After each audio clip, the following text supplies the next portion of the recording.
Michael Donovan's mansion stood like a silent fortress on the hill, its floor-to-ceiling windows reflecting the gray morning sky, but inside, the air was heavier than the clouds above. For years, the house had been filled with quiet routines and careful movements, all revolving around 8-year-old Emily Donovan, a little girl with chestnut hair and the softest brown eyes that had never looked out over the world from a standing height. Born with a rare spinal condition that had kept her from ever taking a step, Emily lived her life in a wheelchair, her world confined to the polished wooden floors and carefully ramped hallways of her father's vast estate.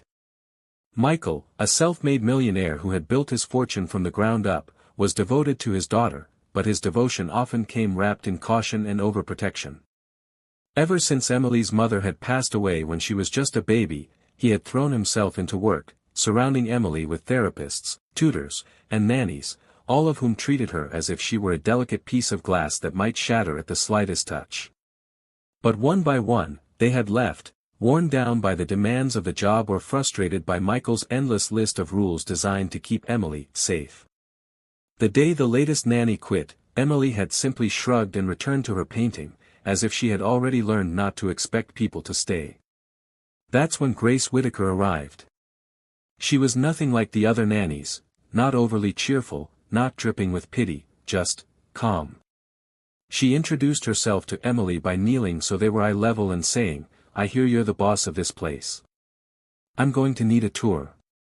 Emily blinked at her, confused, before a tiny laugh escaped her lips. Michael, watching from the hallway, was surprised. He hadn't heard his daughter laugh like that in weeks. Grace didn't hover or fuss over the wheelchair, she walked beside it as if it were no more unusual than a bicycle, asking Emily questions about her paintings, her books, her favorite stories. By the end of that first day, Grace had somehow coaxed Emily into showing her the garden, something she rarely did. Michael felt a flicker of something he hadn't allowed himself to feel in years, hope, though he told himself not to get too comfortable. He had hired Grace to take care of Emily, nothing more. He had no idea she was about to challenge everything he believed about his daughter's limits, and in doing so, change all of their lives forever. From the very first week, Grace's approach with Emily was unlike anything the girl had experienced before. She didn't speak to her in the slow, careful tones adults often used, and she didn't rush to do everything for her. Instead, she asked Emily to hand her things, to reach for her own paintbrush, to will herself into the kitchen instead of waiting to be pushed. "It's easier if you just do it for me," Emily muttered one afternoon as they sat in the sunroom. "Easier isn't always better," Grace replied, her eyes twinkling. The girl's curiosity about Grace only deepened, especially when the nanny didn't hover or sigh in pity. She told Emily stories about climbing trees as a child, falling, getting back up, little glimpses of a world that seemed out of reach.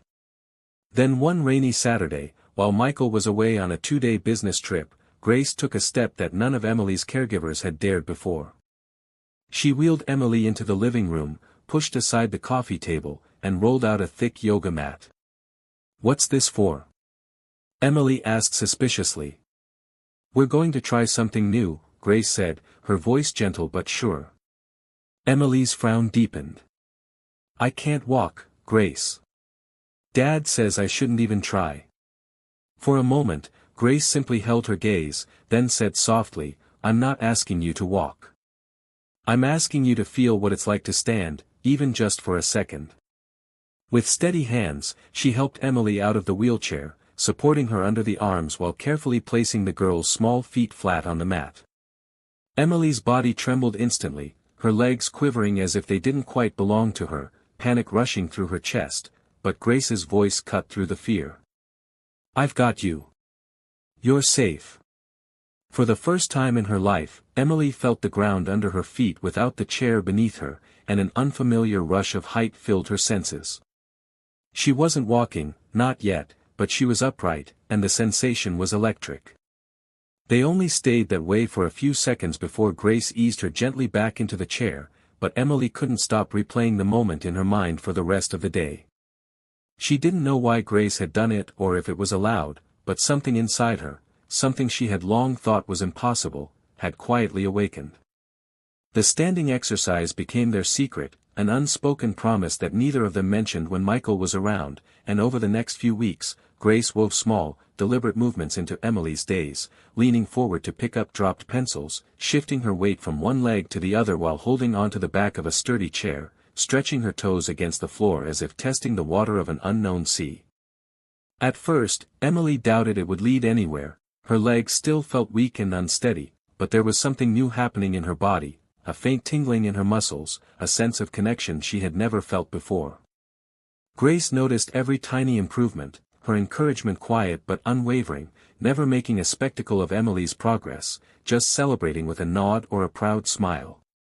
Then one bright afternoon, as sunlight streamed through the tall windows, Emily managed something she hadn't dared imagine. While standing and holding on to Grace's hands, she took a small, shaky half-step forward.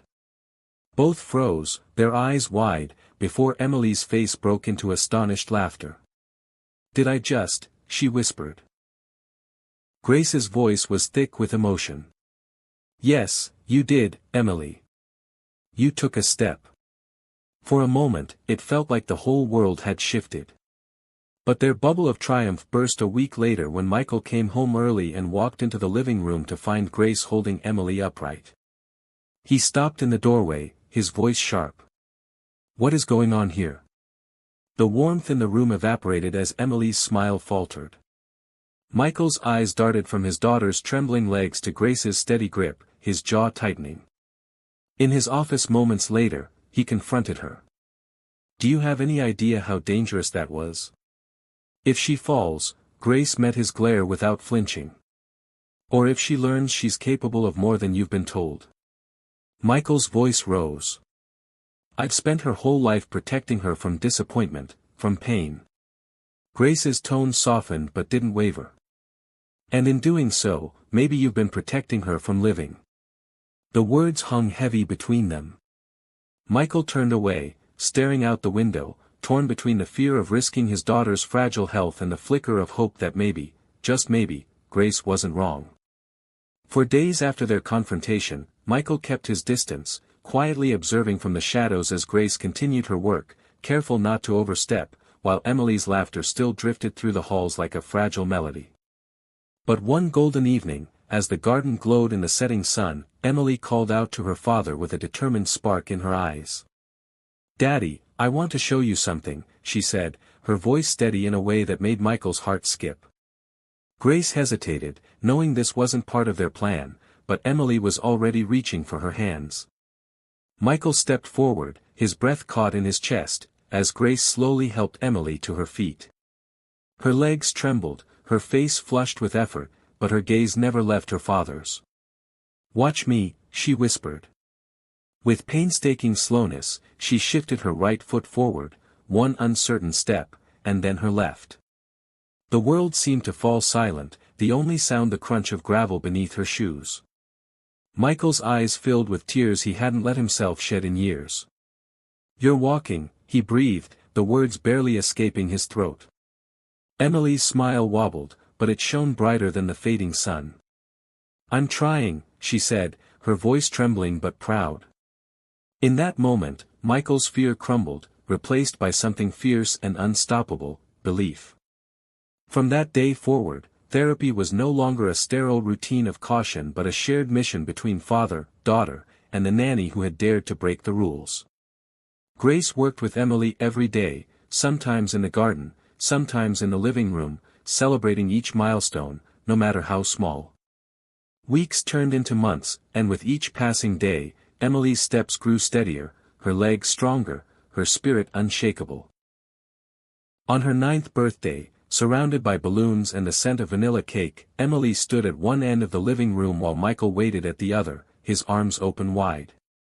She walked, slowly, proudly, and without help, straight into his embrace, both of them laughing and crying at once. "You did it," he whispered against her hair. Emily pulled back just enough to look at Grace, her eyes glistening.